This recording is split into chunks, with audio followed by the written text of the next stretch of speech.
All right, the newest effort from the Trump administration to secure the southern border, authorizing the military to take control of public land along the border.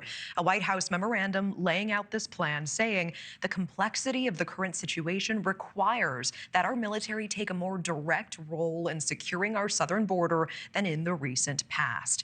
NewsNation correspondent Jorge Ventura joining us live from San Antonio. Jorge, where along the border can we expect to see increased military presence?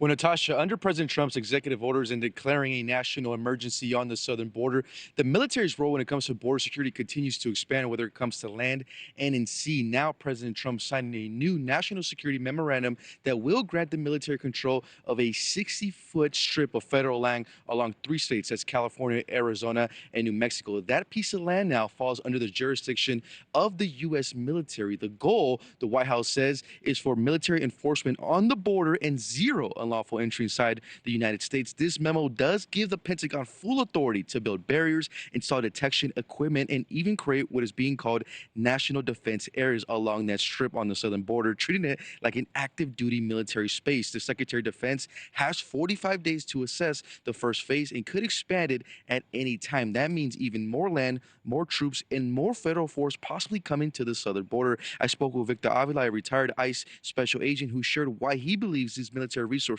are being sent to the border now. This is a supplemental help that they need down the border. We don't have enough people to, secure that. So now you bring in these resources, the Department of Defense, the military, to be able to close those gaps. Because what's happening right now, Jorge, is that there's a lot of drugs still coming through.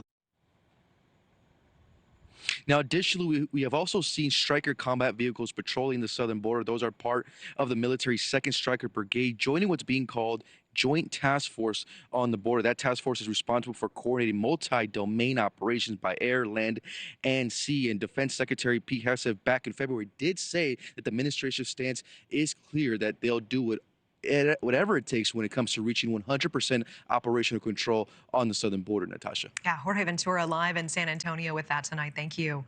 Thanks for watching. Go to joinnn.com to find NewsNation on your screen. And don't forget to click the red subscribe button below to get more of NewsNation's fact-driven, unbiased coverage.